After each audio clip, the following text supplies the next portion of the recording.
Welcome to the podcast, guys. Always start with the sponsor, OhioFishRescue.com. .com. Go to their website. Consider giving them money. Probably give him some money. And give them a call. Give them some love. So these guys are a not-for-profit charity group that take care of large fish that beginners have bought from a store and have no place to house them. How big are they? They're not going to fit in a 10-gallon because, that bala shark has already reached 16 inches. What? So, again, they don't have, like an animal shelter or a pound. These guys are the animal shelter for fish. So buy a T-shirt. Go on their website. Give them a buck. And their number is 216-773-0407. Give them your love. And just call them and tell them, I love you, and hang up the phone. Do it. It's the right thing. We're just waiting to see, because we're going to have an interview with these guys on the podcast eventually here in the near future. We want to see how many people actually call them and just say, I love you, and hang up. Because that would make our day. They'll probably be so happy with us, they'll punch us in the throat. They will. So work with us. Cool. Tell them you love them. Give them a buck. Let's kick that podcast. Yeah. Welcome to the Aquarium Guys podcast with your hosts, Jim Colby and Rob Zolson.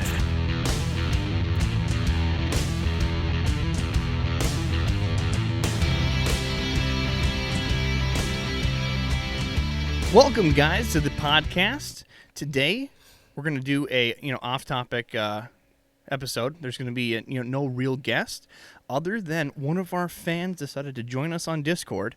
And before we get too far, I'm Rob Zolson, and my host next to me, Jim Colby. And we also have Adam in the studio. Say hi. Hi, I'm here also. But our guest star is Mr. Pickles. Introduce yourself, sir. Hi, my name is Mr. Pickle. I'm from Canada. I'm 16 and a young aquarist, just kind of getting into the hobby, and I have so many questions. So who better to help out than a bunch of old guys sitting on a podcast talking about fish all day? So we're appreciative to have you on. Again, this is a little plug. We have a Discord, so if you want, more than just leaving a voicemail for us, sending us an email, you want oh no, my fish is flopping, what do I do? Message us on Discord. Put it back in the tank. It'll be, the link for Discord is on the bottom of our website. And we'd love to hear from you. And again, thank you, Mr. Pickles, again. So we're going to dive in to a little fan mail because we're getting more of that now. What? We're popular, Jimmy. No, we're not. Yes, we're on our way to be, at least number 2 podcast for aquarium out there. In this town. No, worldwide, sir. Worldwide. Wow, we're shooting for the stars today. Yeah, we got to flex. Yeah. Yeah, we actually had a lot of listens this week. It was fantastic. Last week we had Steve Rubicki of Angels Plus. He gave us a wealth of information. He was so giving of his time and his knowledge. I just want to say, Steve, thank you again. We're hoping to have him again on another podcast. Also, I'd like to take a note before we get into fan mail that, at the end of our podcast, we decided to shoot a new outro. And I've been getting a lot of, not flack. I've been getting a lot of people agreeing with us that, Endlers are feeder guppies. Guppies. That we're going to keep that outro. Wait, what? This is a thing now? I know one guy. Yeah. Well, 2, because 2 are in this studio. At least. And Mr. Pickles is learning to be us. So. Yeah, nobody likes Endlers, Adam. No. So, that was not our intent. We have an inside joke that we, just to reef on Adam because he loves Endlers. Endlers are a wonderful species. They're extinct in the wild. We do love them. However, we're going to continue giving Adam crap forevermore. Forever. So I'm glad you guys like that outro. Keep giving us the feedback. And now for our bit of fan mail. We have from Andrew in Ireland. Ireland, Minnesota? No, Ireland, the country, I'm pretty sure. What? We'll have to go through Is this it email. .ire? Well, I can't give out that personal information, sir. This is anonymous. Somebody in another country are listening to us? He lets me know. Who knew, right? So it says, hey guys, I was wondering if you could do a podcast on developing new strains of guppies or keeping current ones healthy. I'm a breeder based in Ireland, so it must be the country, for the last 2 years and have plenty to learn. and think this topic would do well for other listeners on podcasts if it isn't discussed on any other social, because it isn't discussed on any social media platform. You could discuss multiple fish, how similar they are, etc. Again, thanks, guys, for doing a great job on the podcast. Listened up to every podcast so far. Thumbs up. Wow, So, 2 thumbs up? just one. We're working on earning 2. At least So- it wasn't the middle finger. Andrew from Ireland, we got your request loud and clear, and we actually have a lot of podcasts scheduled up, so we're going to do some of these in between podcasts as well. But we will absolutely have a guppy breeder specialist on here to talk about how to develop strains, how to do show. We have a lot of options, and even Steve Rubicki was giving us some recommendations. So there's going to be a lot more to come. We are not going to ignore your request, but it's definitely going to be a couple weeks out before we get that expert in the podcast studio. Yeah, we were going to reach out to somebody, trying to find out the expert who's going to know all the answers to these questions. Coming up this week, we're hoping to have Julie from Segrist Farms. They sell thousands and thousands of guppies per week, and she does have quite a few interesting tidbits on how to keep a healthy guppy healthy, and we'll dwell into that a little bit probably on Wednesday. She's a wealth of knowledge. How many years has she been in the industry from your guess? I'm guessing over 30 years. I've been buying from Julie for over 25 years. When my wife and I go down to Florida, Julie and my wife and I always go out and have dinner and maybe have a few drinks and stuff. And it's just amazing. Every time we sit down, I hear a new story and learn a lot of new stuff. So we're really looking forward to having her coming up on Wednesday. Perfect. So, again, just a little more cleanup. Guys, I'm so excited. We have the Aquarium Guys official merch store ready for you guys to get that sweet Aquarium Guys podcast gear. What can I get? You can get T-shirts. You can get hoodies. We even have female attire, because clearly they have different Bikinis. shapes. We have crop tops. What? Yes. I don't even think that was supposed to be approved, but I don't care. I If think you you- want a crop top, we got a crop top. I want you to wear one next week. I tell you what. You wear the crop top, and I will wear something sexy too. I'll tell you what. We get. Let's make a goal here. What's that? We get 20 people to hit our store. No, that's not enough. That's a crop top.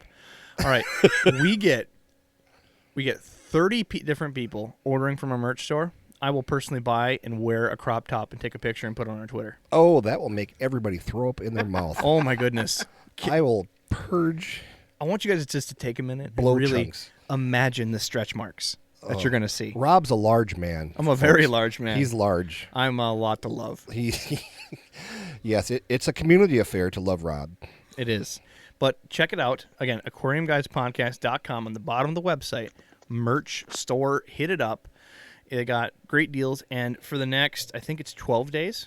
Maybe it's 11 days. You'll see the promo code on there. They have a 15% off for us kicking off the store. So make sure to use that. I believe that goes towards your shipping as well. You'll see on the website. But again, 15% off. So hop on it and let's get me in a crop top. Let's do it. Wait, Adam, we have to do some bikini waxing, you and me, before Nah. we do that. No. Come on, you got to be in the crop You're the top too. I can't go solo on No. this. Well, I could probably pull it off before you could. You'd look better in it. Actually, to be what fair. it should be is Jim should be in the crop top. You got that tanned olive skin. You know what I mean? You It's are. natural brown. No one wants to see Jimmy in it. Like there's me, you, and then there's him. So we'll just stick to us. Wow. I'm right here. I can hear you. I'm so sorry. We were supposed to mute Buttholes. you. All right. All right, so let's dive into the podcast. What we got is a lot of different requests, not just Andrew that had requests, but requests from a lot of our listeners, and they wanted I'm a beginner. You guys talk a lot about breeders and the industry, and I'm a beginner. I want to start from here. I've never done a fish tank before. If I've done one in the past, but it didn't work out. Please, where do I get started? So we're going to do a crash tutorial podcast on getting started with your first aquarium. So, Mr. Pickle, we are privileged to have you in here today, and you said, again, you're 16. You're just getting into the hobby for the first time. Is that correct? Yeah, exactly. So before we get into the whole beginner conversation top to bottom, which again, we'll love your perspective as well. But you had a question for the show, and that's why we have you on the Discord. So I believe you had a question about the cycle. Was that correct? Yeah. I just got my new 10-gallon tank, and I'm not sure how to cycle it without fish, because I know the fish cycle, there's a chance you'll kill the fish, which is just kind of stupid and a waste of money. So how do I do a fishless cycle, and how does it work? Now, Mr. Pickle, you live in Canada, correct? Yeah. And are you near major city, or are you out in the plains? No, near a major city. Major city. Well, most of your major places, such as your Petcos, your PetSmarts, will carry what I call bacteria in a bottle. Yep, that's the best stuff ever. And what is the stuff called, Adam? Well, it depends. If he's up in Canada, he's probably got Rolf C. Hagen's bacteria in a bottle. They also have stress zyme in Canada as well. Yep. Yeah, but the Rolf C. Hagen stuff I found works better than Stress Zyme. But Stress Zyme, if you're really hurting, will work in a pinch. And the thing about this, all the enzymes that you can buy, right now is probably the time you want to buy that stuff, because what happens when they ship Stress Zyme or any of this other stuff, if it freezes, it's no dead. good. It's no good. And so you really want to get it this time of year. You want to go out and buy it right now, because when they've been shipping it all summer long up in Canada. It's nice up in Canada right now, and it'll be live. But going back to Stress Zyme, there's also one called Stress Coat, and you don't want to mix those two together. Stress Coat is basically an aloe vera type product It's a dechlorinizer for your water. Yeah, it dechlors your water. It also puts a slime coating on your fish, and that's also a great product. But you also want to use Stress Zyme, and you really, for the most part, you can't really overdo Stress Zyme, can you? Well, the No. idea is it's bacteria in a bottle. You're putting in essentially, living a little bit of crap Organisms. in your tank. So the more you add, the more crap you have to really fully cycle your aquarium. So if you put too much, well, you just do a water change. Nothing's going to hurt because of it. But yeah, if you do, you put it in, and what it's there for is to break down the waste. And I like to compare it to, and it sounds really silly, but I'm an old guy, and we used to have outhouses back in the day, and when you go in an outhouse in July, it didn't smell good. It was not good at all. And so I kind of compare an aquarium. You put an aquarium together, you throw your first few fish in there, everything's fine and dandy for 4 or 5 days, but all of that waste in the aquarium starts building up. And after it starts building up, there's nothing naturally in the aquarium to break down that waste. And so they'll actually kill themselves with their own waste. That's probably the easiest way to put it. So to go through the actual cycle, that's what we do to cheat the cycle, because we're not going to wait and give the whole full amount of time for a cycle to complete. So the Yeah. idea is when you have an aquarium, however big, how big is your tank, Mr. Pickles? Well, this one that I'm trying to cycle right now is a 10-gallon tank. What do you have in there for fish? Nothing currently, but you see, what I was doing, I have biomedia from my other tank that I put inside. Bravo. Perfect, dude. Bravo. There you go. That works. Good job. That's why I was going to ask, is that the same as like buying a starter culture of bacteria? In It's a even bottle? better. It's better because it's already Yeah. ready to go. It's even better. So the idea with the cycle is fish produce waste, urine, poop, whatever else, uneaten food, and it all creates to ammonia in the tank. And if there's no bacteria to break down that ammonia, it becomes toxic for anything that's living in there, including plants. So you want bacteria to eat and consume the ammonia in the tank to create nitrite, and then you want other bacteria to turn that into nitrate, and the cycle continues. So without that breakdown, you're just going to have an overload of ammonia in your tank to kill your fish. So again, when people start with just a bare tank and they've been told by some Petco person, just let it run for 30 days, that's not quite accurate. You either have nothing in there to start the cycle with. So when you have that bacteria in a bottle, or you did it the better way, is grab some old, filter media, maybe an old sponge from the other tank, don't rinse it out and just throw it in there. That starts the process. And it starts the process right away, so you don't have to wait that big time period. Because most people, without a friend in the hobby or knowing that the bacteria in a bottle exists, they have to just put maybe one fish and then wait for it to start to build before they add a bunch more to risk the lives of the other fish. And it's not a fun process, and it's a lengthy time depending on how much you're putting in your tank. And you also saved about $7 or $8. So good job. What kind of Yeah. fish were you planning on putting in the 10-gallon? Well, that's the thing. I'm trying to decide. I'm still deciding. For a while, I really wanted to put in an axolotl, those little lizard things. Okay. But Well, we're glad you didn't. yeah, because it's a bit of a small tank for that. I don't know. I'm thinking maybe a beta fish or I don't know, something like that. So let's go from the top. Thinking. And we'll go through this, and we'll have you listen in, and we'll get some your viewpoints there, Mr. Pickle, along the way. Yeah. And hopefully by the time this podcast is over, maybe we can give you some ideas. What do you have set up All in your other tank right now? Do you have another tank set up? Okay, well, you see, the other tank was, because originally I wanted to get a big tank so I could get a cool setup. I found it from this old man on Kijiji. He couldn't really take care of it anymore, and it's a really decent setup. It came with a stand, a 55-gallon tank. Oh, that's filter, the best starter. Yeah, the filter, the heater, everything, and also the decorations and the fish inside. It came with 4 goldfish, a golden gourami, 1 Cory catfish, and a massive pleco that was way too big for the tank. So yeah, I did my research, and I sold most of the fish that were in the tank already. Do you still have that Cory? Yeah. Okay, put the Cory in the 10-gallon tank if you put some of the stuff from there. That way the Cory will keep the cycle built up a little bit. You could just put a little bit of flake food in there. Really? Okay. Yeah, Right you got to have something in there to produce a little bit of waste, or else the bacteria just kind of Starves. Well, what I was doing, I was Yeah. putting in like fish food. I heard that does just as well as fish waste. So I put in some fish food to start up the cycle. It can, but the problem is it breaks down so much worse because you don't have all the bacteria. So you're And then starting it at a gets different slimy. point. Oh, okay. So the food will rot much faster than your filter that has already had some of the process started. Won't be able to keep up. Right. Okay. So it's best So, to always use a filter media because that has good bacteria and the bad, whereas just putting fish food in creates the bad at first. Oh, okay. So Yeah, okay. let's start from the top. All right, we have Mr. Pickle here. That he did some homework. He's an educated gentleman, and decided that he wants to look into a tank. And we'll put what's our metaphorical person here? We'll put Jeff.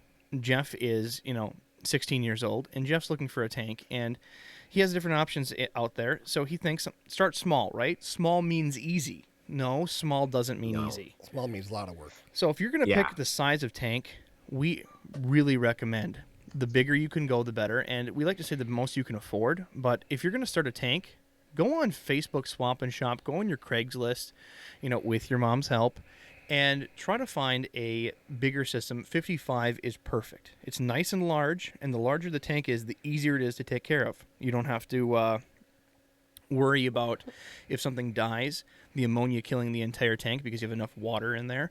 You can easily build up more bacteria because there's more surface area of the entire tank, and you're having the correct size for at least the majority of tropical fish to live out their entire lives. So you don't have to start with a small one. Oh, they outgrew it, now I have to go buy another.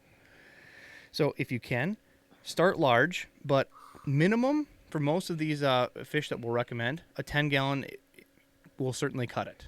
55 is the best, but trying to get to a 10-gallon, the nano tanks are way more difficult. If one tiny iota goes bad, those small nano tanks you get at Walmart crash so easy. With a large amount of water, it's more forgiving. When you have 10 gallons versus say 20 or 55, like Rob's just said, you have one dead fish that passes away. It's up there in the corner of the tank. You don't notice it. You don't scoop it out right away. It just deteriorates, and it will take that tank down with it, fairly quickly. So the larger tank that you have, the more forgiving it is. I mean, and we all know, and if you leave for the weekend, that's when that fish is going to die every single time. And even sometimes, depending on the fish, if they're long fin fish, you'll have issues where the fish will die, and within that day when you're gone, they'll already start rotting because you have a small tank that's heated. It's the perfect storm. It's a cooker. You're baking your fish, not a slow baking at least, and they'll rot out by the time you get home. You have to do a massive water change, and oh look, they already got sick from what happened. Rob's, who was that the other day? We got a nice email or something. Somebody had said that they really liked the Steve Rubicki podcast, and they said how much. Steve says he works 7 days a week. This person said that they had been in their store. Piranhas. Yeah, with piranhas. 2 years they had been in there. And the only day they missed was like Christmas Day, and that was the time that their breeding piranhas kicked off one of the filters or something like that, and they lost everything. Yeah, the intake filter. So shout out to Anthony. Anthony is in Michigan, and he was messaging us on how he liked the podcast. But yeah, just missing that one day, he lost a big breeding pair of piranha. So it Heartbreaking. It really is. If you have a bigger tank and something like that happens, you have a few more hours for sure for Right. even oxygen to be dealt with. No, was Anthony a pet store owner? Was it my understanding? He was, yes. And he was producing enough piranha to sell for himself and also sell back to his wholesaler. So I mean, a big loss of money for Anthony.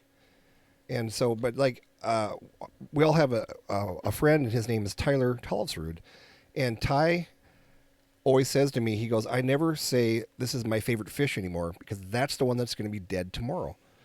And Ty has 3 children, and he won't tell you which one his favorite is, because he said every time I say that's my favorite, and it's gone. So it's just the law of averages. It seems like it always goes wrong. So let's say they did, what we don't recommend and get the smaller tank. So they got a 10-gallon tank. Now the next choice is, what substrate do you choose? Now there's 2 main substrates to choose for beginner hobbyists. Number 1 is pea gravel. You'll get this you can get colored, you can get natural color. I always try to dissuade people from getting the colored because, yes, the paint may be quote-unquote aquarium safe in how they color these rocks, but they chip and it just cruds up the aquarium very quickly because that color, that bright neon color in the tank, does not last forever, and the rocks will literally chip apart. So Yeah, if you because can, it's just quartz spray painted with paint. yeah, literally, it's just aquarium safe spray paint. So as you wash the gravel, as you take care of it, and as it runs, they'll chip apart. They'll look like hell, and any type of small algae, which is good for the gravel, looks like crud on that neon gravel. So stay away from colored rocks as much as you can, and stay to the natural colors because, again, you won't really see algae on them. They're not painted. They're not going to chip, and they're going to last literally forever. It'll look little more natural. But it's hard when you've got young children who are 3 and 5 and they want the bright pink gravel. I mean, you're probably going to end up putting it in. But like Rob said, you're going to see where that doesn't look so great after about a month. So the pros and cons. Pros: the pea gravel holds a lot of that beneficial bacteria. It's gonna hold a lot of the bits and pieces. More surface area. It's more surface area for the tank. Correct. And for some fish, depending on the fish, they do like to be able to pick up stones. Some cichlids like to move little bits of gravel. Little bits? Some whole mouthfuls, and they build nests. They'll move 50 pounds of gravel from one end of the tank to the other, jerks. We don't recommend those fish for new beginner hobbyists, by the way. And They normally don't even get sold in the hobby, really. I mean, and you have to go to like a specialty store to find them. you just gotta go to good people. For cichlids. Exactly. Yeah. So the other substrate to choose from is sand, and there's a lot of different sand choices out there. No, Yeah, don't no listen sand. to these guys. I'm going to tell you the pros and cons and the reasoning why they're booing. Rob's been drinking all day. Sand is my favorite. The reason being is the cons against gravel is that food and poop particles fall between gravel, and you have to gravel vac continually. Whenever you do a water change, and you have to be very thorough, you can get these gravel vac kits at Walmart. They're around $10-15, and you have to siphon and literally push a tube in this gravel, cleaning all the crap out continually. It's a big pain in your rear end, and if you're not faithful or like do it enough, or you miss a spot, you're adding rot to your aquarium, and you're literally letting crap and old food sit there and rot in your tank. So with sand, the pros and cons: sand does not let any particles, poop or food or otherwise, through. And for Coriodoras and a lot of bottom feeders, it's really fun to watch them dig and play in the sand. It's a really fun space for fish, especially if you have, it's legal in your area, dojo loaches or coolie loaches. They love to dig and play, and it's fun to watch through. The cons: if you're in your tank with nets scooping around, you'll kick sand everywhere, and it might get into your filter, number one. It will get in your filter. It will get into your filter. Yeah. But the argument is most modern filters don't have issue with sand anymore. They used to be a burnout right away.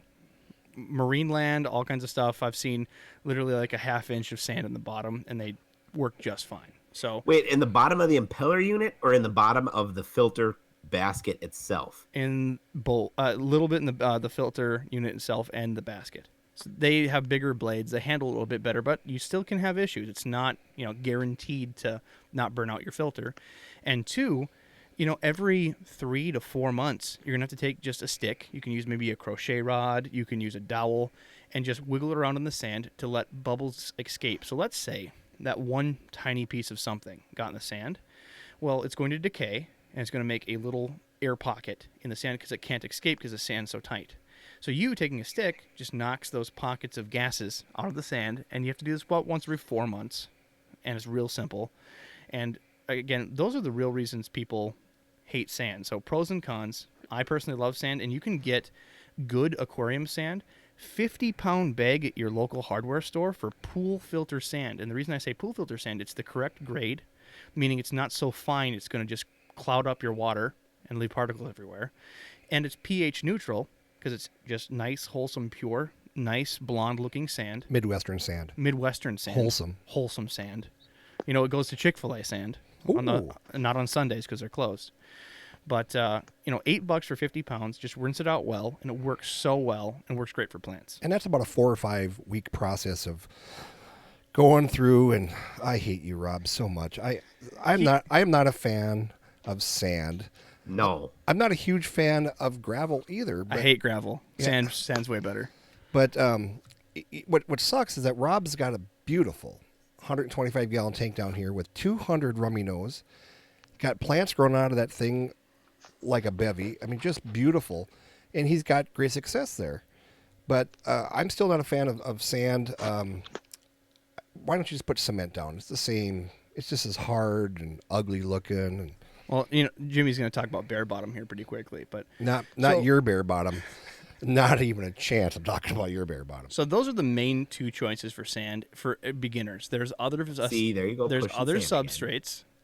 There's other substrates for sand or gravel. There's other substrates to choose from, but this is what we recommend for beginners. Going past that, you'll do potting, clay, and all kinds of different stuff for plants. Just stick to either sand or gravel. Know your pros and cons. Yeah, you can spend a ton of money on different substrates when you start doing shrimp and different things which are more advanced. And I have what size is my cube? Well, they call you Moneybags Colby. Yeah, exactly. Yeah. Amazon has me on their birthday wish list. Oh my God. But anyway, I bought some pretty expensive substrate for my 90-gallon cube tank where I have discus, and it turned to kind of mud after about a year, and I was not happy with it. So, but I mean, everybody that has their favorite substrate, it's just do your research and decide what's best for you. Oh, and I'm picking on them. I'm like, how much you spend on that? You realize it's $8 for 50 pounds. Come on, man. Yeah. This brought to you by Menards. All right. So the next piece is decor. So before we do decor, you need to know what type of fish you have. Do some homework. Pickles really showed initiative when he said, I had to do homework, what I was supposed to do, try to find more about the cycle. He said use filter media. Do some homework on the fish. Look at their care needs, and they'll show that, they love, being between large plants. They love a little bit of floating plants on the top. They love caves to go into. Do your homework, but, start out, are you going to use plastics or live plants? And most people are like, live plants, this is already too intimidating. I'm done. So what we're going to do is we're going to make this easy on you. We're going to give you 5 beginner plants that you can go out to your pet store and pick up that are really, really easy and low maintenance. And above all else, you shouldn't be able to kill real easy. And the other thing, too, is I've seen this worked a few times. Mr. Pickle, earlier we had him when we were off the air, he was saying, why is everything so gosh darn expensive? And the one thing you can do, and you can start out with some plastic plants. There are some very realistic looking plants. There's some silk plants. If you're new and you want to try live plants, go ahead and put in 4 or 5 plastic plants or silk plants, and then put in 1 or 2 live towards the front, and just see how it goes for you. Depending on your water quality or what you have in your water and your lighting situation, live plants may be so easy for you. Live plants for Rob is very easy. He's got a beautiful setup over here in his 125. Over in my 90-gallon cube, it is so deep and my light is so cruddy that I don't have very good luck with plants. So That and you spent $90 on poop sand. poop sand. So Thanks, Amazon. thanks Amazon.com. We are not sponsored by them. Not yet. Not yet. We're shooting for the moon. So, number one on the plant list is Amazon swords. And there's a whole long line of diverse Amazon swords. But if you go into your pet store, they'll have whatever selection they believe in. Probably that'll be closer to resemble your water requirements. And just ask him, I want the hardiest sword you have. And he will certainly direct you because almost every pet store has swords. And They're a the- very, very common, easily, just beautiful green, basic growing plant. And with live plants, there's a little white stick usually in most of them. If you find the potted plants, there's a little white stick in there. Take a second, take a look, and see how big is this darn thing going to get. Because there's so many different Amazon sword plants. Some only get 2 to 4 inches. Some will get 6 to 8. Some will get 14, 16 inches. Most that they sell for assorted swords stay a nice smaller size, but the ones that you got to be cautious of is melon swords. Melon swords they're very beautiful. They're used a lot from angelfish and discus, and they're very hardy and can take a beating, but they get big. There's giant leaves in your tank. So you might want to save that one for your 55. Exactly. Next on the list is dwarf sage, and this is held by many, many aquarists. Normally, they throw them out every month in a small ice cream pail. Because they grow so much. It looks exactly like crabgrass and grows just like it. So it just has this nice little, shoot out that looks like grass. And Get off my lawn. It will grow all the way to the top of your tank in some situations.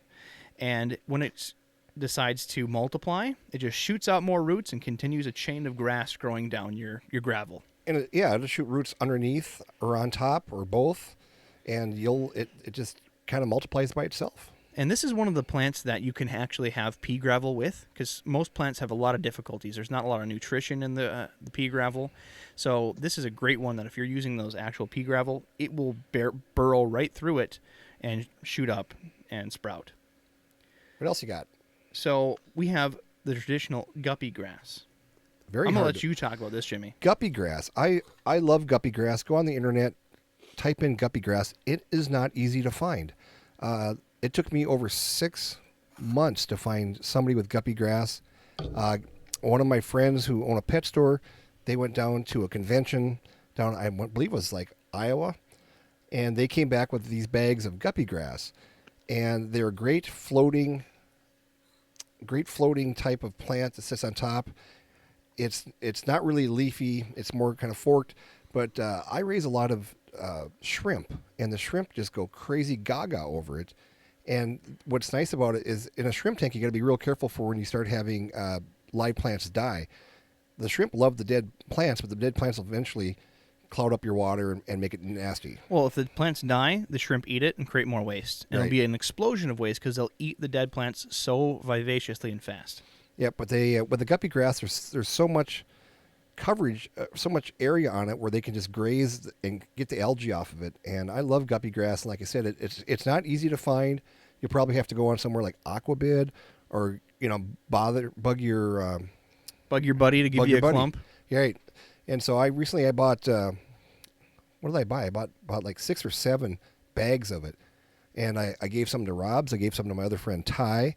And in case I lost mine, then at least I have a backup. And so that's always good if you've got friends who are in the hobby.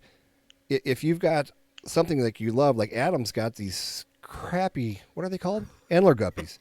And Antler live berries. Oh, that's right. Feeder guppies. And he gave some to Rob's, and you know what? That's a good idea, because if for some reason Adam's got 4 children at home, and for some reason they're throwing a ball and they broke the aquarium, and he lost They all would his fish. never do such a thing. Yeah, your children are perfect. I've seen them. And then at least, he'd have a backup. He could call Rob and say, "Hey, I lost all my fish. Can I get some fish from you?" And Rob's go, "Sure," for $30. We've lost more fish out of the hobby due to somebody not spreading them around to other people. Like Steve Rubicki was telling us a story about the yellow betas that he said were just like neon yellow, and now they're gone because he gave them away and nobody else kept them. Right.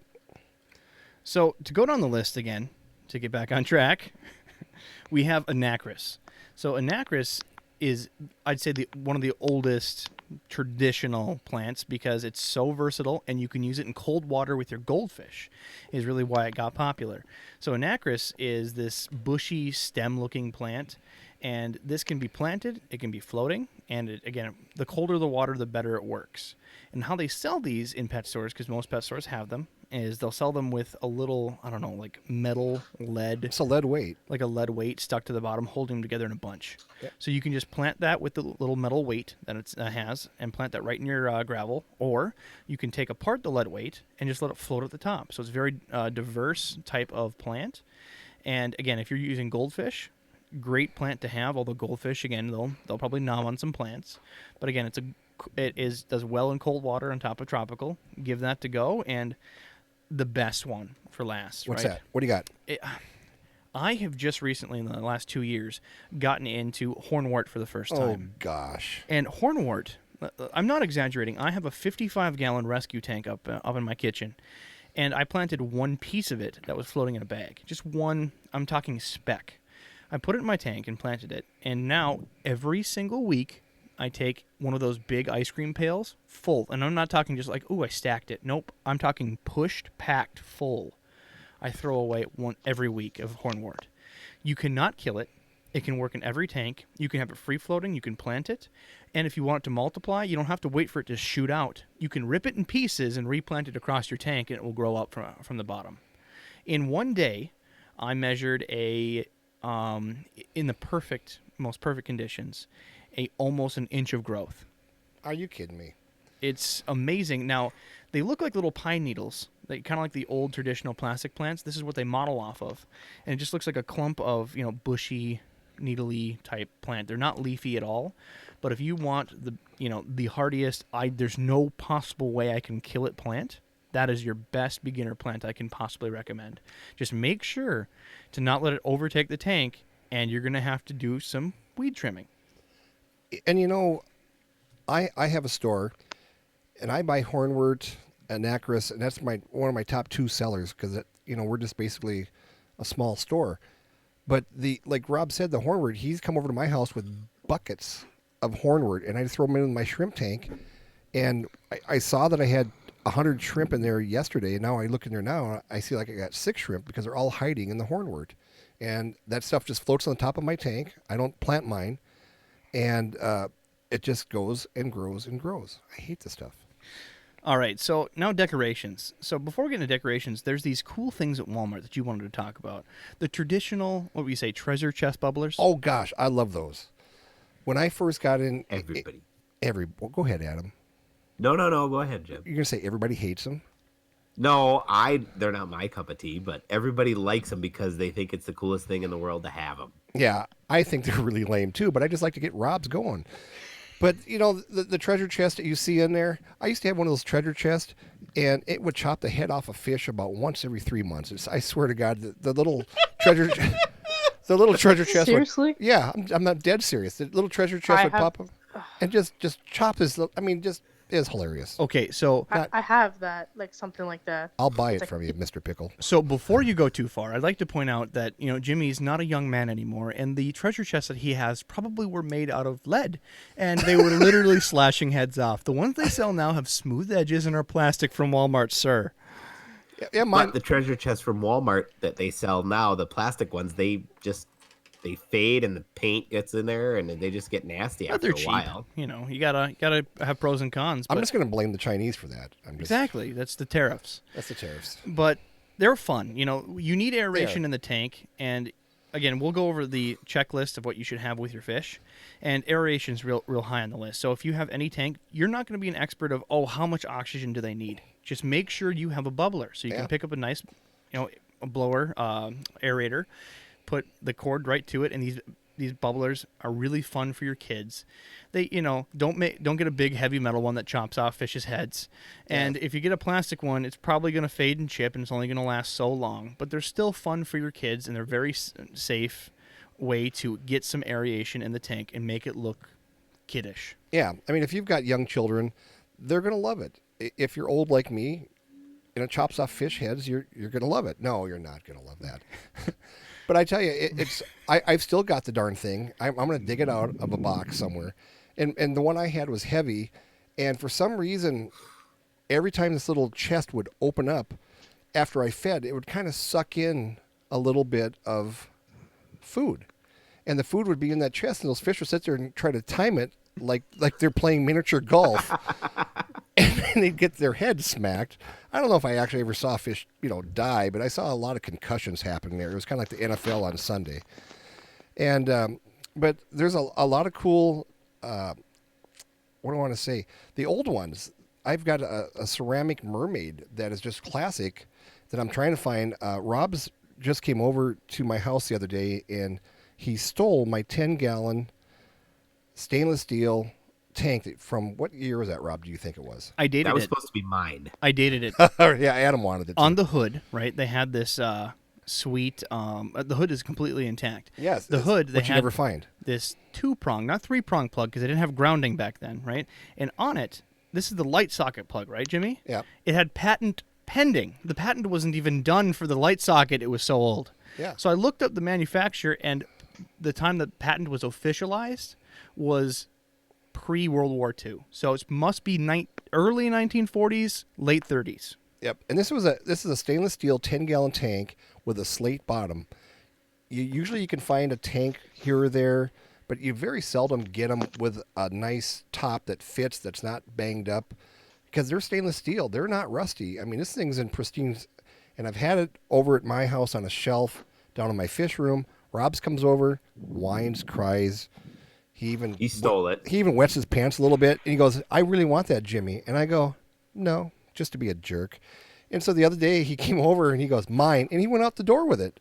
And so anyway, when this podcast takes off, I'm reporting his butt to HR, and I'm going to get him fired.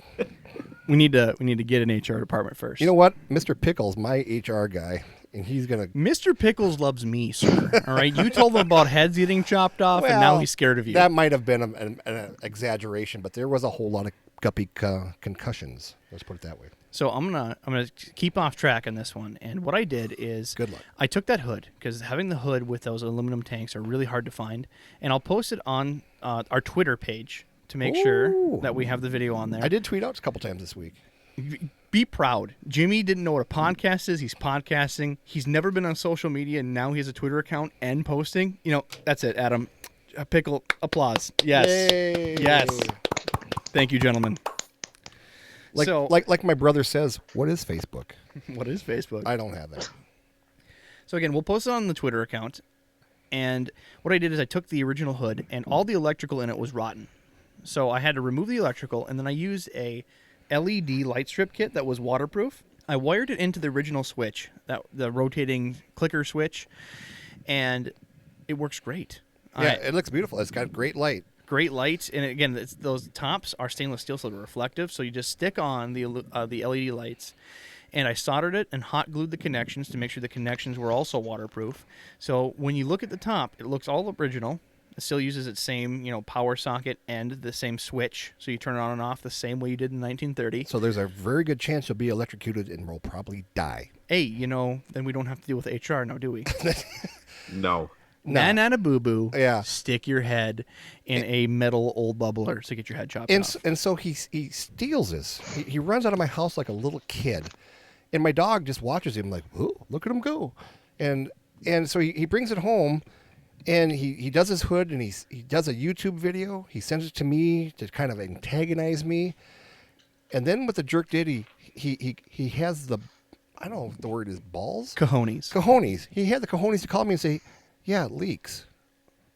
What? What? What do you want, your freaking money back? You stole it out of my house. So I did some homework, and I found out that tank was sealed with a mixture of asphalt, seed oil, and lead oxide. So apparently that doesn't hold up after, I don't know, 50 years. 70 years? Yeah, 70. Yeah, so back to decorations. I've got this really cool old ceramic mermaid that's kind of coming out of the the grass and stuff, but it's just real classic looking. And what Rob wants to do with he this just likes it because it's topless. It is. And yeah, I mean, it is. But what Rob wants to do is he wants to take this tank and he wants to put it back in its original condition. We're going to use some black silicone, and we're gonna tighten it up so it doesn't leak so much. And then he wants to put in White Cloud minnows. Is that correct? So I did a bunch of research on this tank, and I want to make it to the era. So I had to figure out what heat, what filter. What did they have in 1930 Box for filter. aquariums? Because that's when this whole peak got up. Is the hobby started surging. The toy market got in. Sea Monkeys kicked it off. Sea monkeys are. And Hasbro bought the Righteous. Metaframe company, which made all these aluminum frame tanks. They bought it as a toy product to sell to the market, and that's what exploded out the hobby. You did your homework. I'm impressed. I did my homework, sir. Yeah. So pre World War II, we didn't have commercialized flight. It was not available to send fish from other countries in, so we had a very limited supply that people could bring over on boats or whatever else they could find. So they had a lot of American killifish, a lot of different types. They had goldfish, because again, those were everywhere. But there was very few, very small selection on what there was available. They had, the expensive fish for only the most advanced enthusiasts were, neon tetras. Ooh, those were really Angelfish. expensive to Yeah, get, right? They were expensive back in the day. So most people, if they wanted to have a nice-looking, fancy fish, they named them the poor man's neon tetra was the white cloud. Right up your alley. Right.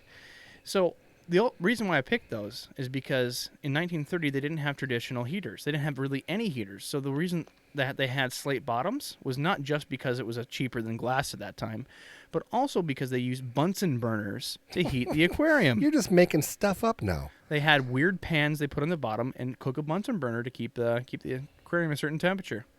That's what So they you're did. going to put a Bunsen burner on this tank? I for can't White wait. Clouds? I am not going to put a Bunsen burner on this tank because most people didn't go to that level. Most people instead got a fish that could accommodate. So white clouds are a cold water species that do not need heat. So then I also looked up what could they possibly use for filters. So the motorized filter was popularized right around after World War II. That's when it finally really hit the market hard. And these things, you'd have to oil them every 3 months, otherwise they'd burn out. They were gross, and they drip oil into the filter. They'd be a big problem. They weren't perfected at all. So what they did is they used, how we're using it, traditional piston pump aerators, and they're using hang-on-the-back filters that just blew water into them. Yeah, some of those first filters, you actually had to start the siphon yourself, and it was just a plastic box on the back with really, I don't know if I had a motor or not. They did not have motors in most But situations, it would just- especially in 1930. Yeah, it would just siphon out and drop in there, and you'd have filter floss in there and some charcoal, and it would just go through that and then dump back out. The problem is if you bumped it and you lost your siphon, you're kind of screwed. So they improved on the design, but so what people ended up doing is that wouldn't even work for them because they have your issues they described. So then they went filterless. They went, again, no heat, no filter. Maybe they'd have a bubbler, and that'd be a rare situation because piston pumps were expensive. So they just go with plants. So that's what I'm going to try to do is keep it of era and no heat. I'm going to attempt to do no filter, or if I can find one of those hang-on-the-back filters, which having an original piece is extremely hard to find, I'm going to try to make this an entire 1930s restored tank. And the nice thing about piston pumps is that they're so nice and loud that they'll keep everybody up in the house all day long and all night long. Which means if I'm going to do it by 1930 standards, I have to use oatmeal mixed with fish meal that I would chop myself. So we're going to see how that works. For what? That's what they fed feed white them? clouds. What? White clouds are a species of carp. Jeepers. Yeah. They are also extinct in the wild. What are? White clouds. You're They were only funny. found in one tributary in China in the mountains. And then as far as I've understood, they're extinct in the wild. That's what I always liked about them was that they're kind of a common fish that everybody can have that doesn't exist really anymore. Only Adam likes Supposedly the in the fact that wild. they're extinct. Thank you, Cliff Claiborne from Cheers, for that useless piece of crap. Hey, that is Oh my actually an gosh. important thing because they're like really cool hardy fish that everybody should start a tank with that wants cooler, colder water tanks. I'll actually, And I'll make nobody it, keeps them. I'll make a confession, Adam. I put white clouds out of my 110 gallon what do you call it, horse trough out in my yard that I use for watering plants and stuff. And I put them out there, and I'm not kidding you. I kind of forgot I had them out there, and I took them out. The water was like 51 degrees, and they were fine. They came out. They came back in the house. They had the most beautiful color, and they're very nice. There's so many different varieties of the white clouds. I said, "Hey, Robs, do you want like the gold white cloud?" And he goes, "No." I said, "How about the longfin white cloud?" What'd you say, Rob? No. Yeah. What do you want? I want of era. Boring. I want the 1930s Boring. variety before they had the selective breeding. You But suck. we are boring Mr. Pickle to death here. No, we're He's not. here to learn more about beginner aquariums, not about how they did it in the 1930s from Grandpa Jimmy over here. Mr. Pickle, don't listen to these idiots. Yeah. They don't know nothing. Fair enough. Fair enough. Wow. All right, so next thing that you need, again, we have aeration decorations covered. So let's talk about filters. So there's a bunch of different filter choices, even from the 1930s. And what we're going to recommend is 2 easy ones, right? Hang on the back filters have been done forever. But if you're going to use a hang on the back filter, you want to do that, like we talked about the cycle. We want to have extra space for the biological bacteria. So what we recommend is go to Amazon and find yourself a Marineland Bio Wheel filter. Those work great. The cartridges are cheap. The pumps work great. The whole filter itself is really cheap. And it has this patented, what they call bio wheel. And what it does is gives you an extra, like, what do you say? It's kind of like an accordion. Polyester, accordion-looking water Yeah. wheel on the Yeah, front. It's kind of an accordion. It's kind of like a cloth accordion type, but it's in a wheel that just rotates with the water. So you never clean the wheel. You just make sure it continually moves. And what that's there to do is collect good bacteria to help keep that cycle going great in your tank. So I have a lot of people coming up to me, well, what size filter do I get? And they do a pretty good job. They'll literally give you a filter range. They'll say, from 10 to 20 gallons. Well, just if you're really concerned or you're going to get a lot of fish, more than you probably should, don't overstock, but if you can't help it, You're going to do it because you have a you're sickness. you're a new Yeah. fish and you have a sickness, you want to buy more fish. All you want to see is more, and you're not going to want to set up more tanks. Yes, So you do. Set up more tanks. if you can, double what they recommend. So if they say it works for 10, either get 2 or get a 20-gallon filter instead. That way you have more flow in your tank so it can filter out more crap as you overfeed or as, you have too many fish. And most of those back filters you can adjust a little bit. So if you have that thing is wide open and you're getting too much Flow in the tank. right, and it's pinning your fish on the bottom of the tank and they can't get up, and it's like that old lady from that commercial, I've fallen and I can't get up, then you can kind of dial back that thing and adjust it for your tank, and so your fish don't have to constantly swim against a current. And also make sure that if you have a super big one, that you protect the intake tube, because long flowing finned fish will get sucked up by the intake tube and they'll get stuck to the side of it and then they die because they struggle to get off. So block it with like some plants or put a piece of sponge around it or something just to help diffuse it. Baby guppies, they'll get sucked right up. Everything. Hey, Adam, do you think sand would get sucked up to it? Oh, sand would definitely get sucked yeah, up to it. And then sand your tank would be sucks. bad. Robbie. That's why you got to get a Marineland brand filter to make sure you can handle the sand. Brought to you by... Actually, the Hagen ones are way better in my opinion. Well, that's also a lot more money. This is beginner. We already had Mr. Well- Pickles yell at us already for, making this too expensive for him. Right. I'm just saying Yeah. the Rolf C. Hagen ones. I have not been able to kill those. I had a canister filter, a Fluval, what is it, FX5, those big ones. It literally ran out of water for like 3 days, and the impeller overheated, and I just put a new one in, and it worked. You're the man. You're the man. So the next filter on our list is sponge filters. These are by far my favorite filter because they hold the most beneficial bacteria, and if you have small fish like corridors or shrimp, they'll eat the food right off of it. So these you can get for as low as $2 whole What? on Amazon or eBay. You can even get these on eBay. You can make them yourself, too. Yeah, you can make them yourself. Yeah. So Jimmy decides that he has this sweet idea because he has a bunch of fish rooms, right? He's got a ton of tanks to filter out. So he wants to make sure to save every penny, as any good breeder should. Keep it cheap. That's how you make money.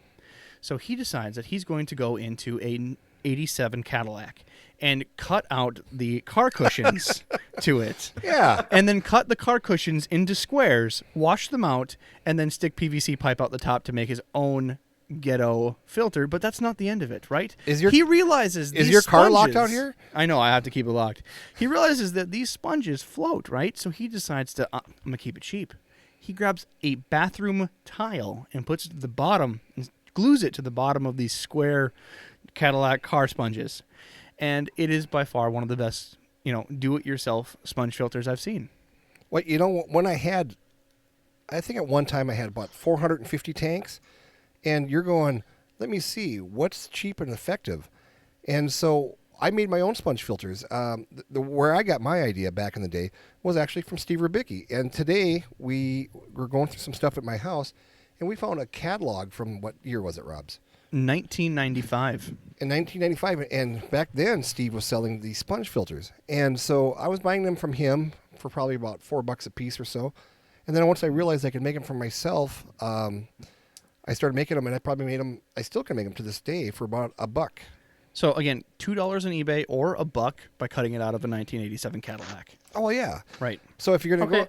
go out and use, go out and buy your own foam and stuff, the one thing you want to definitely stay away from is any foam like at your Hobby Lobbies and that sort of thing. Do not get the green foam, because the green foam is fire retardant foam and it has chemicals in it. They'll bleed into your aquarium. But right now, if you go, you can find several places that gives good aquarium foam.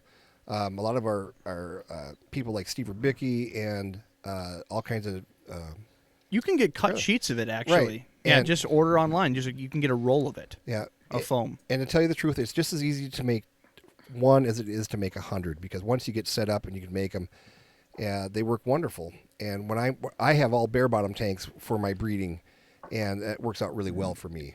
But they're So- not pretty, so So, Mr. Pickles, you had a question. Yeah. Okay. So on the topic of filters, so I have for my 10-gallon tank, I have a Marina hang on the back S15, the slim version, Good man. and Yep. I didn't buy it. It came with the tank. Even better. So it uses 3 cartridges, and how often am I supposed to replace them? So, number one, when you look at a filter, do you need to replace it? Most people just throw them out and grab a new one. Well, if you can, look at the type of filter. Is it falling apart? Is it dropping? Is it holding carbon? Is the carbon falling out? If it's not, take that over to your sink and, wash it out with your hand. Just make sure to get all that you can out of it. Don't remove everything. You're not going to want this as like a dinner plate clean. You're not going to use any Yeah. chemicals or soap. But take it over to your sink. Use, warm water, not hot, because you don't want to burn out the bacteria in your cool water. in your filter. So, warm is the most, like a tepid. And just rinse it out. Make sure that you can push water through it and put it right back in your aquarium. Only try to replace those if there's a disease in your tank and you want to make sure to eradicate the thing that may be catching some of the fungus, or if it's falling apart. Are these Okay. are these carbon filters, or are they Well, there's 2. It uses 3, right? One of them that came was a ceramic. No, one of them was a carbon one, and the okay? other 2 it's ceramic, like water clear, something like that. Okay, so that's the ceramic thing is, if I'm correct, that's Should be going to for be where your bacteria. biological filtration is in there. That one, you just Yeah. make sure water can go through it. You really never clean it. Yeah, you don't clean that one. Well, that's what I was saying. Like when you told me to like clean it with a tap or something, my uncle is kind of what got me into this, and he said to never clean it with a tap because the chlorine will kill the like the That's a bacteria. great point. So we are in an area where we don't have to deal with a lot of chlorine. We test our water frequently, and the city about of insert We the don't blank live in here cities. decides that they're not going to put any real chlorine in the water, so we don't have to even use stress coat. But in your area, Oh, yes, that is the okay. case. If Yeah. you have to rinse that thing out and you're in the city and they use chlorine, it will absolutely kill the water. So your family member is correct on that. Good job. So Yeah, he said to like use aquarium water that's already in the tank yes, to Yep. do it. very good catch. Okay, so basically the whole point of this was my question was, these filter cartridges are in reality they're not that expensive, but I'm 16 and I don't have a job and I can't afford to replace them every time. So would it be possible to say like get like I was watching this guy on YouTube, and he said he was showing a bunch of ways to make your own filters. Lava rock works really well. I was thinking I could use that as biological filtration, and like put it in, and then put like sponges near the intake so that gets all the solid particles. So Like, would that even work? So in a pinch, if you want to do your own DIY filter, and I'm not really versed on the filter cartridge you have. So number one, the filter that holds the carbon, don't have to replace it. Number two, the ceramic filter, definitely don't replace that. So it's Yep. just the mechanical filter, the one that's catching all the stuff, that you're going to eventually have to replace. So if you can, you can pull off all of the polyester off the filter, and you can wrap it and make sure that when you're doing this, that you're not making the pump catch any of the material, and you're not blocking the water so it spills out and goes all over your floor. I cannot stress that enough, but you can use quilt batting that you can purchase on Amazon, and it's like $2 for a big roll of quilt batting. Lifetime supply. And you can wrap it around the shell of that plastic filter cartridge, and that is the exact same material they already use for the polyester filters. It's really cheap, cheaper than using kitchen sponges, which, again, they work well, but they get clogged up a lot faster. So quilt batting, if you're looking for that ghetto, I can't afford it redneck solution, that's what we even do with some of our old filters that we can't even buy filter cartridges for. Yeah, that's exactly what some of these guys are doing with all these different, filters over the years. They still work, but all of a sudden they quit making them. They don't make the cartridges anymore. So you just got to save a buck. Yeah, well, the whole thing you were saying about only having to clean the mechanical filtration and not the carbon or the ceramic, that's what I found weird about this filter, because it didn't come with mechanical filtration per se. It just came with like the 3 cartridges, and Well- the water only goes through those cartridges. Well, the cartridges, so the carbon, that's your chemical filtration. My guess is that's got the filter floss around that carbon. and Yeah, that's- yeah, like it has like a, I don't know, some sort of spongy sort of thing around it. Yeah, so what you're going to want to do is you don't need the carbon. You just need that filter floss. And then Yeah. that traps like all the big particles. The carbon is like a chemical one, but half the time you don't need it really.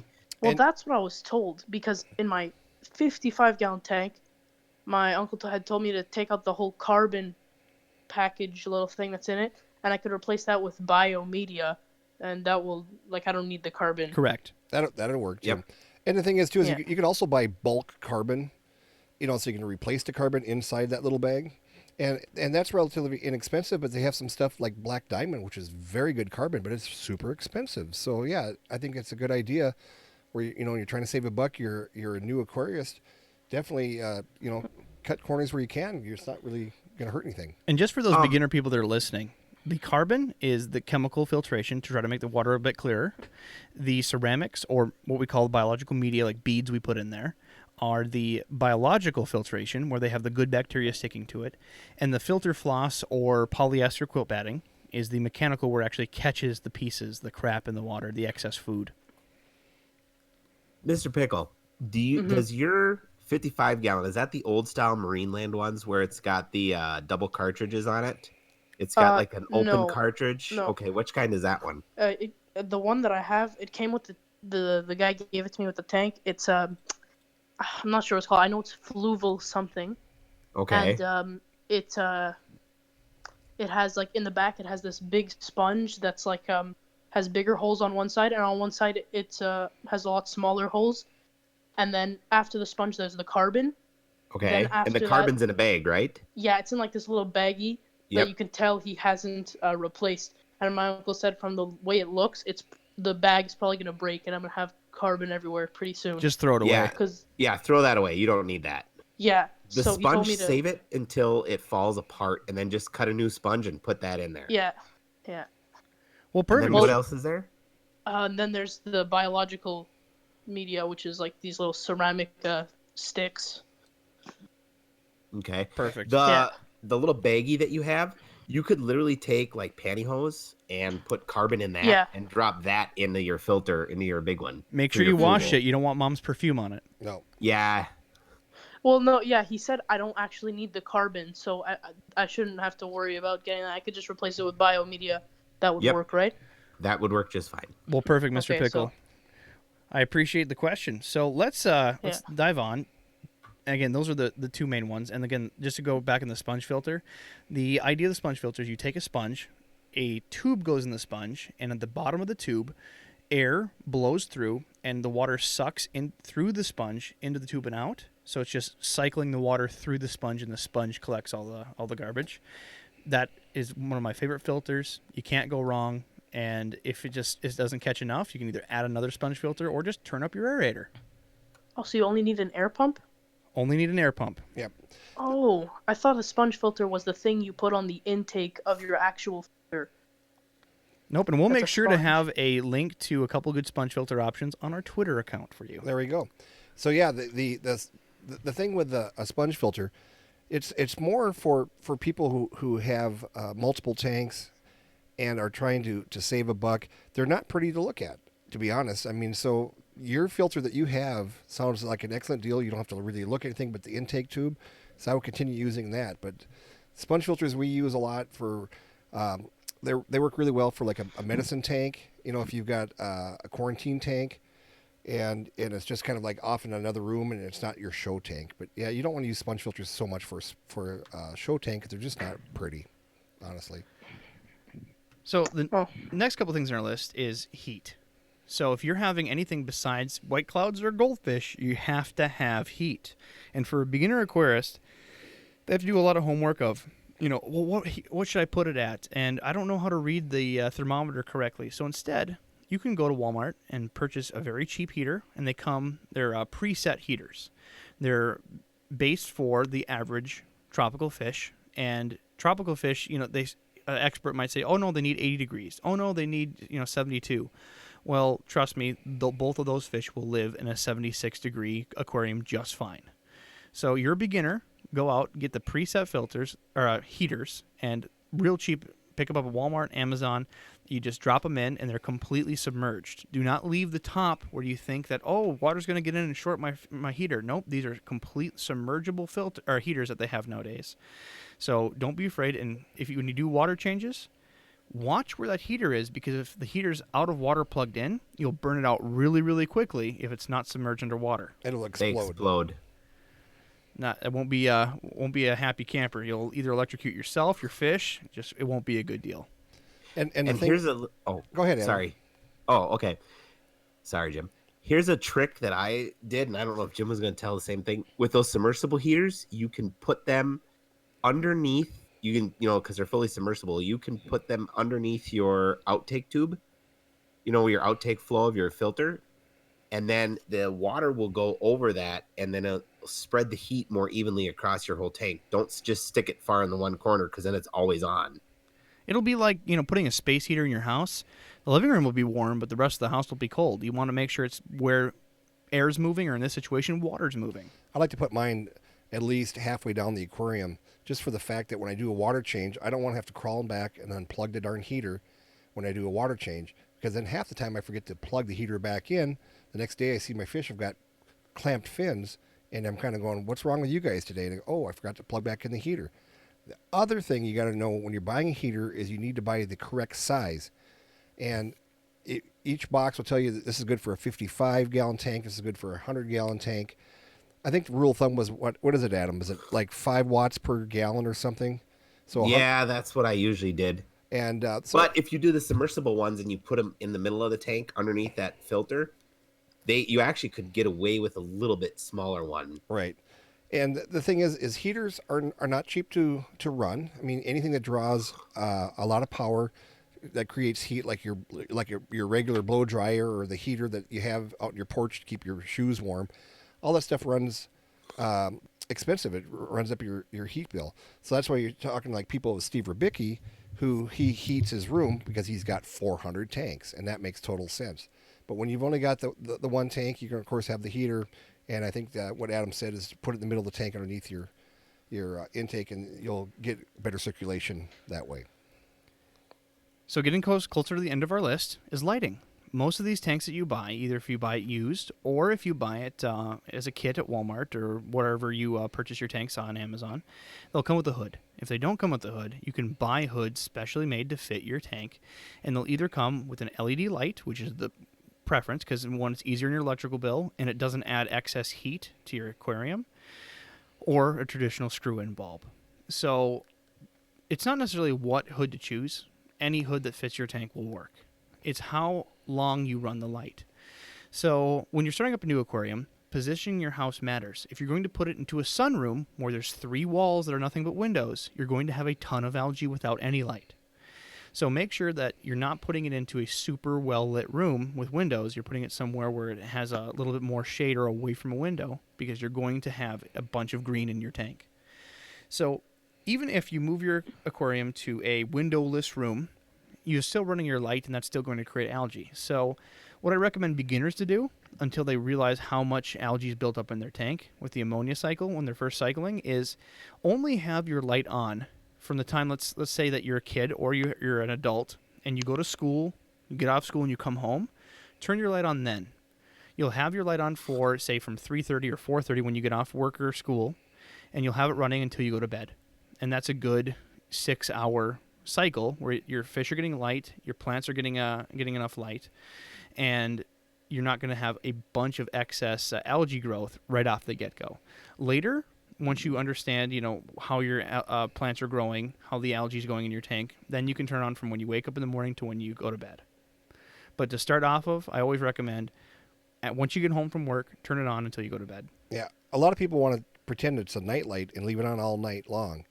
And, if it's not getting any light whatsoever during the daytime, that works. I don't like having the aquarium light on at night just for the fact that the fish kind of get screwed up a little bit. And so during the day, they're not very active. And during the evening, then they just partying all day long. So if you want a night light for your kid, there's 2 compromises you can do. One, glow-in-the-dark accessories. You can get glow-in-the-dark plastics. You can get glow-in-the-dark caves.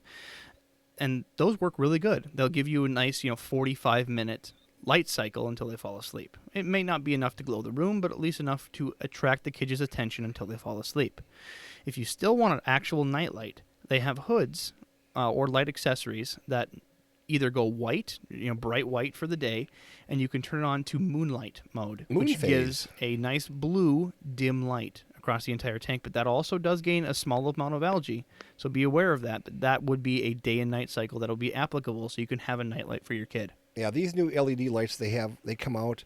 There are so many cool things that these things have, and they've made it so much easier to grow plants, to have a night light, to have different spectrums that you can adjust. So if you have certain fish, like Steve Rubicki was talking last week, he's got the angelfish with the blue. You might be able to adjust that LED light to give your fish a little more blue color. So it's just, the things out there are just tremendously so advanced. So Jimmy and I, years back, we bought a bunch of different lighting accessories, trying to find what's cheap and what works. And we got this cool light setup that we were trying to build, and we're trying to emulate it off of a different light setup we were borrowing from a friend. So we tried it and had this remote control, and it had these lighting adjustment options, and it had this demo feature, so it was showing in a store. We turn on the demo feature, and this thing looks like it came out of David Bowie's rear end. Just flashing colors, lights, like a disco, just strobing, all these colors and mixtures, and it was just beautiful. And then we realized that 2 of the neon tetras were having an epileptic seizure in the tank and died. Pretty accurate, yeah. Right then and there, the neons just spun in a circle and then just flatlined. Yeah, so be careful. Don't just flip on and off. How do you like that when you're in a completely dark room? It's just that much worse for your animal. Absolutely. What else you got, Robs? So last bit on the lighting, be a cheater. If you don't want to do it, you don't trust your kid with responsibilities, go to Walmart, buy yourself a timer. Put that light on a timer. Oh, that is a great idea. All right. So last little accessories is every tank, no matter what you have, will have algae, even if you're on the 6-hour schedule in a windowless room. That's just part of regular maintenance, so get yourself a good algae scraper. There's essentially 2 different types they have in the market. You can either get what they call a blade on the stick or a brush on the stick. They do work. Jimmy and I's favorite is we like the magnetic ones. They cost a little bit more money, but what they do is have 2 magnets. One sticks to the inside of your aquarium, the other sticks to the outside. And you just take your hand on the outside of the aquarium and move the magnet across your aquarium, scraping off the algae, and you can just leave that in your tank. They also have until it gets Go ahead, Adam. Until it gets old and disgusting. No, until you put it all the way down to the bottom and it picks up a whole clump of sand, and then you drag the sand all over your glass and scratch all your glass up. Yeah, that's why you shouldn't have sand in your tank, Adam. Oh wait, it wasn't you. It was Rob's that likes sand. Or don't let your kid use the magnet. The one thing that Rob's just said is my favorite is the magnetic one. I like the floating magnetic one. So when it falls off, it goes up to the top of the tank, and you're not playing that game that you go to the Get the net, try to get it scooped Right. out, and disturb your tanks, knock your decorations over. Yep. So buy the floating. I think a good brand is a Magna Float. They have different types. The bigger your tank, the thicker the glass, the more magnet you need. Right there again on the outside of the label when you buy things, they say up to a 55-gallon tank. I've got one that I use. I have a 220-gallon tank that we do some maintenance on over at a nearby town in a hospital. Yeah, and that magnet, if you're not careful when you're trying to, you can't pull it apart. You got to twist them apart It'll rip the pacemaker right out of your chest. right out of your chest. This thing will bust your finger. It's so powerful. You got to be so careful with these big magnets, and so just make sure you get one that works for you. And then I like to take them out of the water so they don't get all crusty like Adam and Rob, but they're lazy. So All right, so now we've got the tank. We have the substrate. We have the decorations, maybe plants. Yeah. We have this cool, bubbly chest that isn't whapping off fish's heads. Okay. Right? Right. We have heat. We have a sweet filter that we got from the uncle and gave some great advice from the uncle. What else put we on the need? back.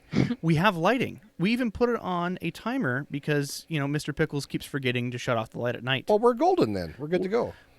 Where's the fish, bro? What? Yes, we have to tell fish.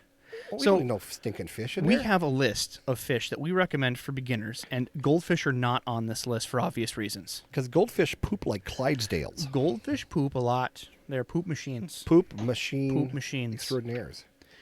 So, number one on the list, and we're going to be a little more vague on these topics, is number one's tetra.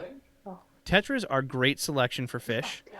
So, tetras have a long, long list of different types of tetras. Many tetras. Many Some- tetras. Some easy to take care of, some not. Just do So- your homework. Do your homework. Find which ones you're picking, but you can't go wrong with a lot of tetras. Some are a little more finicky. Neon tetras can't stand disco parties. Right. Emperor tetras are a little harder to keep. Cardinals. Congo tetras noses. grow massive, and I mean massive, like so big they'll outgrow your tank. Right. But most tetras are really hardy. Otherwise, there's even some. I think the worst tetra that you could possibly get as a starter is a blind cave tetra. Sweet. I like those. They have no eyeballs. They're completely blind, so they're hypersensitive to noise, vibration, and smell. So if you put flakes in the water and they see a guppy's tail, they'll just grab it because they think it's a flake food. So do your homework, but most tetras are extremely placid. They work with almost every community of fish out there. They're actually normally the ones that are getting targeted in the tank. And, start off with, your rummy nose. Start off with your bleeding heart tetra. There's a lot of great tetras out there. Glow light tetras, or even what they call those glow fish tetras. They have Danios, white skirt tetras that are all bred to have these like neon colors. People might not like them in the hobby because they don't call them authentic fish, but they're still a great fish for kids to start off with. Next is live bearers. So most any live bearers, but of course the guppies, what everybody starts off with. Love the guppies. Bright colors, continually moving around and have fun. They breed like rabbits, and which works out well for kids to watch the whole process in front of their faces. And they're really hardy. I mean, overall. And some people don't ever get out of that phase and just keep feeder guppies around. Yeah, like Adam. They are not feeder guppies. Oh, So, man. Let it go, Adam. let it go. Let it go. No. Good air in, bad air out. Bad out. And for the bottom, corridors. Oh, love them. So get your. Yep. Most pet stores have assorted corridors. They come in essentially 3 flavors. There's the bronze. They have this brown orange color on their back. There's salt and pepper, which are speckled, Paleatus. multicolor, and Yep. they have albino. Yep. If you're going The to pick, albinos are usually of the bronze. right, if you're going to pick them, pick the salt and pepper or bronze. The albinos are the least hardy, just because albinos, by their Genetic. nature, the genetics are not that great. So pick the other ones if you can, so help it. Yeah, because the speckled ones are called Paleatus, and the green ones are called, I'm not making this up, green anus. No, Aeneas. Aeneas, but I like anus better. I like anus better. anus better. And then, of course, the albinos. The albinos are genetically the weakest, and so I would not recommend them for beginners. So the next has been your kids' favorite. Yeah, they got to cup them for years. Oh, my kids, when my kids would make me mad, I'd get 400, 500, 600 bettas in, and I'd make them stand at the kitchen sink, and then they'd have to cup bettas because they come in little tiny bags about 1.5 ounces of water, And then they would stand there for hours putting bettas in cups. And I still love bettas. My kids don't, but they're grown up now and they have their own house. So Betas 101, betas, you do not put a male with a male, but you can have females with females. Correct? So you can have a sorority of multiple female betas, and you can request those at your pet store. They're real hardy. They can withstand a lot of different temperatures. They can withstand low oxygen environments, but contrary to popular opinion, they need heat. So when you see a beta in a bowl, ask their owner, do you have a heater? Or is it by a heated vent in your home? They do need a higher temperature, but otherwise, they're one of the most hardy fish. They used to ship them on paper towels, just moist paper towels, and because they can breathe oxygen, that's how they'd ship them overseas. Back in the day, yeah, many years ago, they would do that, but now So- they're a lot more humane in the way they do it. They can take a beating, and that's really what you want for a beginner fish. I'll give you a little hint. So, up here in the Northland, even though it says 72 degrees on your thermostat, your house is still pretty cold. And I've had people say, my bed is just not as active during the winter. And if you take your betta bowl, if you just have a bowl with a betta in it, and you put it on top of your refrigerator gives off enough warmth to warm up that bowl and make that fish a lot happier. Don't put it on the back of your $1,700 TV to try to warm it up. But on top of your fridge works pretty good, and I've done that over the years. I've measured fridges with the beta sitting on top as up to 76 degrees. Yeah. Yep. So the last couple are Rasboras. And, we were trying to sit there. We're prepping for the podcast before this. There's not a whole lot of Rasboras we can think of that would be bad for your tank. Even the larger Rasbora breeds, which is like what they call the Roseline shark, is a type of a barb Rasbora. They're great community tank fish. They'll grow a little bit bigger, but they'll even leave neon tetras alone. They're a hardy species of fish, and there's not a lot that you can go wrong with. Even though Rob says you like a Roseline shark, you're always going to have your bullies in the fish world. And I've had neons that have been mean as heck. I've had jeepers. I've had some male bettas that would leave the females alone. I mean, you never know. There's always the bully in the bunch, so you always just kind of want to watch. Just because we say Roseline sharks are pretty good doesn't mean they're all good. I mean, Jimmy and I, we're good humans, but Adam can be a real pain in the ass. He can be a jerk. Are you listening, That's Adam? all right. Love you. Yeah, I am. Love you a long time. Yeah. All right, and second to last on the list is dwarf gouramis. So gouramis normally, as a species, get really big. They're normally aggressive. Dwarf gouramis hold a lot of color. Normally they come in either blue or blue-red varieties. The classic dwarf gourami is a blue striped red fish, and it's very pretty. They stay very small. And you can get just one to add to a community tank because they don't mind being alone. They're more of an antisocial fish. They're not mean. They just keep to themselves. And they add a lot of color. Adding one to a community tank goes a long way, and they stay nice and small. And the last but not least, and the most that we're most cautious about, is a Pleco. And not just a Pleco. So if you go to a normal pet store, if they're a good pet store, they're going to warn you about Plecos. So if you go to what we call a Florida traditional Pleco that they used to carry at Walmart no longer carries fish, those will get as long as your arm. They grow massive sizes. So if you have a 55-gallon aquarium, you probably can have one for quite a long time. And when Mr. Pickle bought his, he had a huge Pleco there, didn't you? Yeah, it was the size of my arm. I sold it last week. There you go.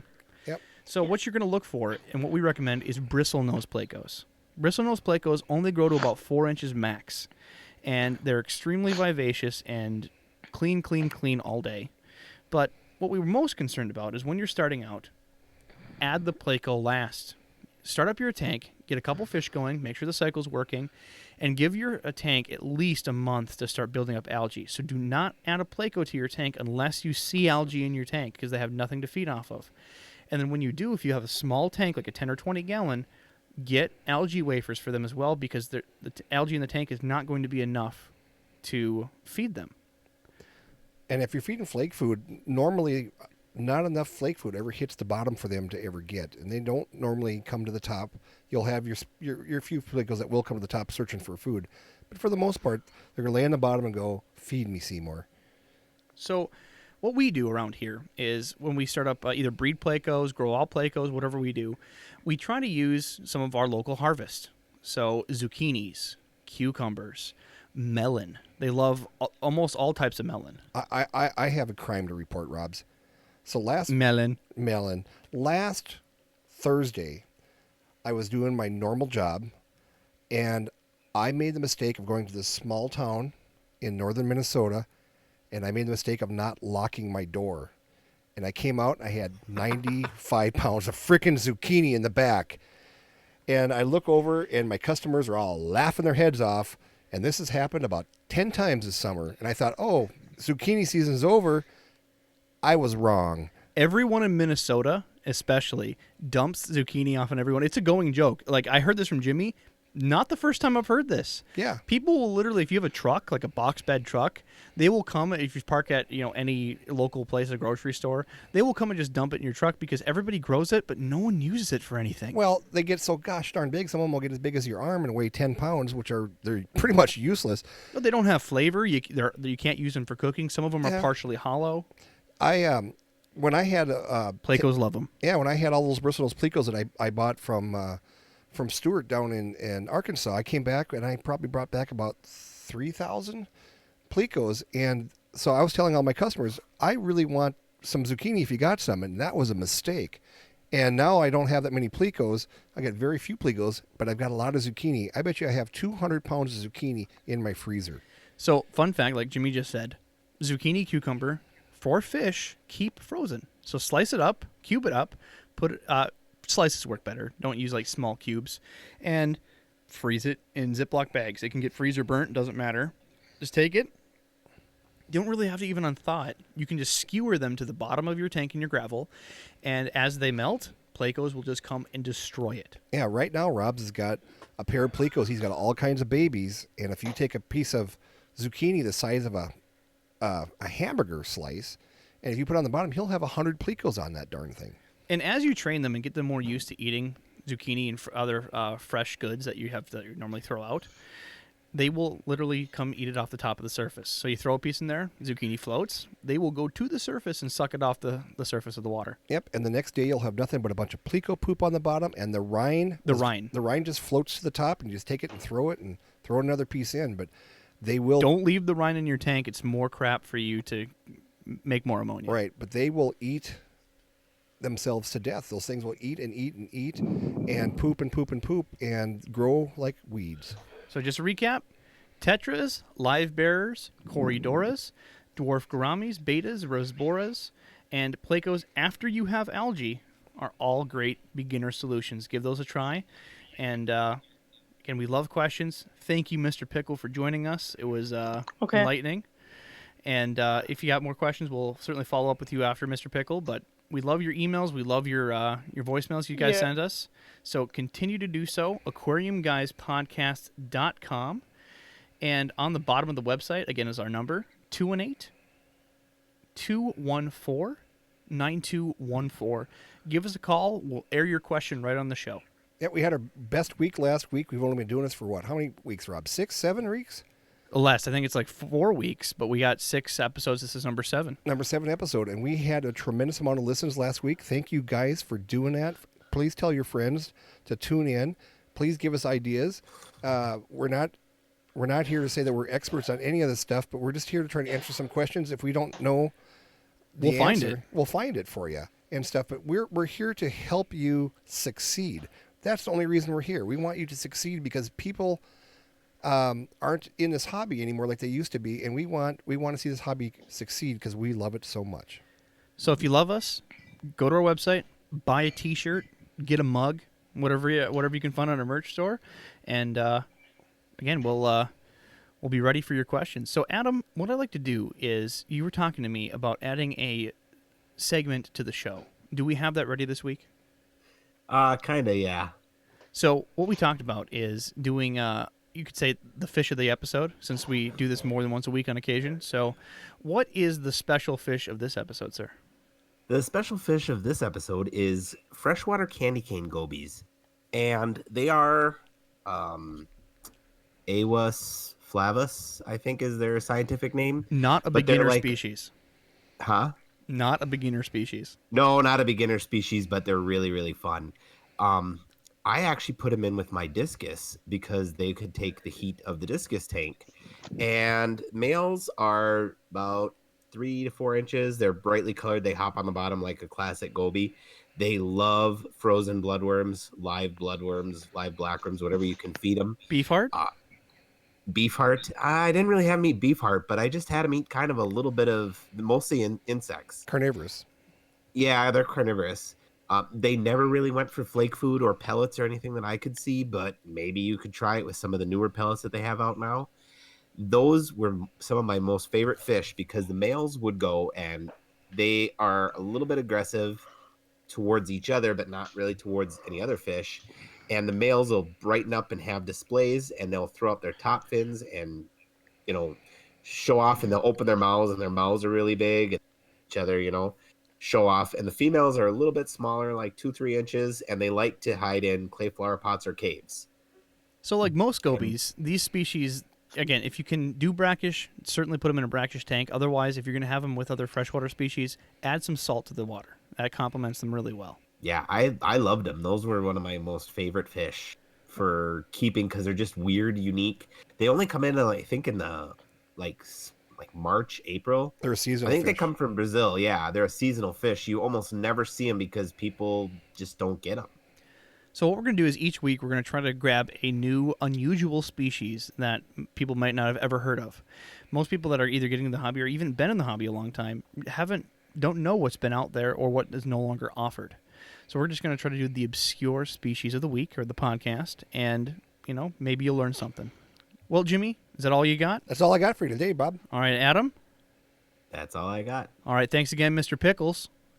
Yeah, thanks to you guys for having me on the show. Yeah, it was a lot of fun, man. And I hope you guys have a mild winter up there, and I hope you have great success. Please give us an update. Yeah, he laughs. We're from Minnesota. Yeah. There's no such thing as a mild winter, you wiener. Yeah, no, exactly. We have no mild winters. Yeah, we have snow up to our eyeballs, and that's only because we're standing on top of our car. All right. Yeah. Thanks again, guys. Let's cue that outro. Thanks, guys, for listening to this podcast. Please visit us at aquariumguyspodcast.com and listen to us on Spotify, iHeartRadio, iTunes, and anywhere you can listen to podcasts. We're practically Thanks. everywhere. We're on Google. I mean, just go to your favorite place. Pocket Casts. Subscribe to make sure it gets push notifications directly to your phone. Otherwise, Jim will be crying into sleep. Can I listen to it in my treehouse? In your treehouse, in your fish room, even alone at work. What about at my man cave? Especially your man cave. Yeah. Only if Adam's there No. with feeder guppies. No. They're endless. You midget-loving, sucking motherfucker. Well, I guess we'll see you next time. Later.